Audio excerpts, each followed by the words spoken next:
संविधान बदलना चाहते हैं। मैं आगरा की इस पवित्र धरती पे 13 तारीख के दिन रात को 11 बजे यह ऐलान करता हूं कि अगर उन्होंने संविधान की तरफ आग उठा करके भी देखी,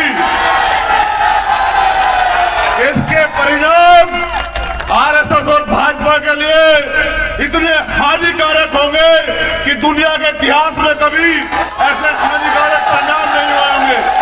आप मन छोटा मत कीजिए, आप दिल छोटा मत कीजिए। इतिहास गवाह है, हमने बलिदान दिया है लेकिन झुकना नहीं सीखा। आरएसएस और भाजपा के इस सपने को भी जमीन दर्ज करेंगे और बाबा साहब अम्बेडकर के सपने को भी पूरा करेंगे। इस देश में दोबारा से मूल निवासियों का, बहुजनों का राज आएगा और उसके लिए जो कीमत चुकानी पड़ेगी, जो बलिदान देना पड़ेगा, उसके लिए हम तैयार हैं। मैं फिर कह रहा हूं, जोश के साथ होश की भी जरूरत है। साथियों, तोता फिर आज आपसे कुछ कह रहा है। लड़ाई सेवक से शासक बनने की जंग है ये, और मैं आपसे ताकत मांगने के लिए आया हूं। अगर आप मुझे मौका नहीं देखेंगे तो मेरा हुनर कैसे देखेंगे? अगर आप मुझे अवसर नहीं देखेंगे तो मुझे लड़ता हुआ कैसे देखेंगे?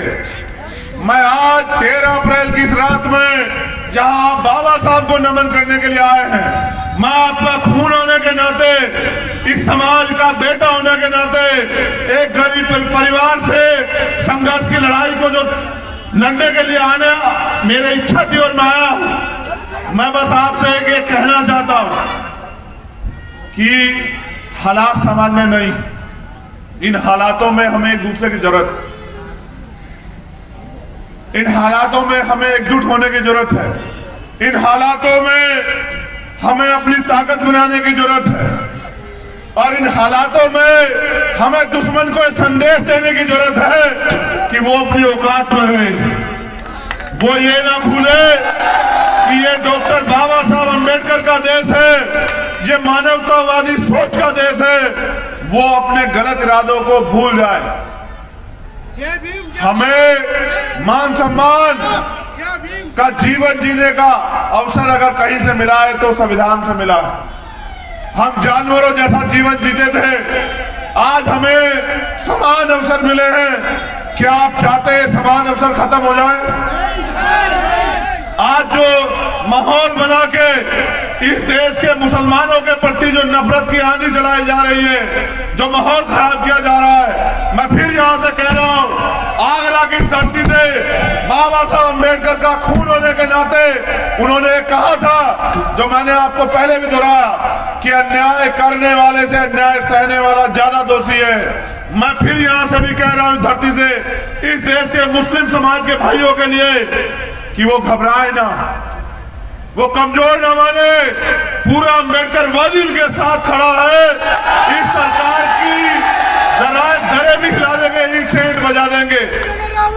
आप मेरी जिंदाबाद करने के बजाय मुझे लड़ने की ताकत दीजिए और अपने हौसले बुलंद रखिए। इस देश में संविधान है और जब तक संविधान है कोई आपके मान सम्मान के साथ खिलवाड़ नहीं कर सकता। जो करेगा संविधान के अनुसार जो उसको सजा वो मिलेगी।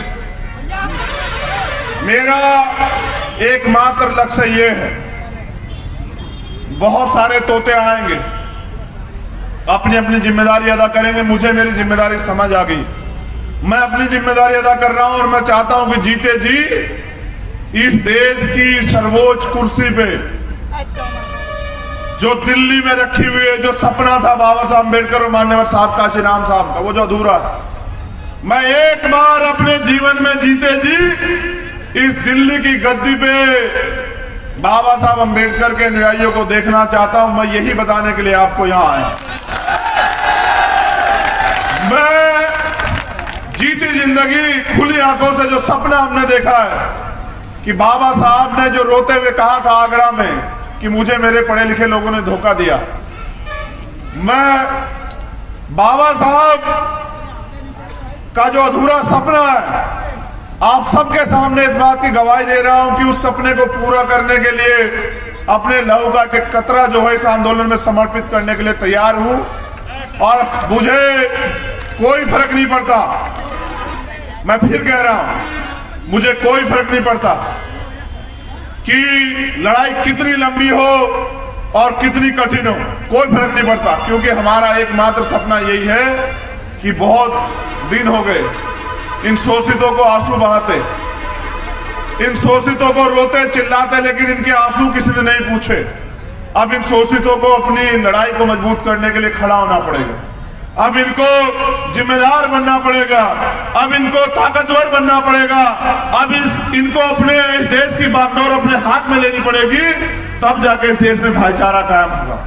तो बहुत बहुत धन्यवाद दोबारा से सम्मानित साथियों का, भीम आर्मी आजाद समाज पार्टी के पदाधिकारियों साथियों का, यहाँ की सभा के जो आज के अध्यक्ष हैं उनका, यहाँ उपस्थित हमारी तमाम बहनों का, माताओं का, बच्चियों का, नौजवान साथियों का धन्यवाद करता हूँ।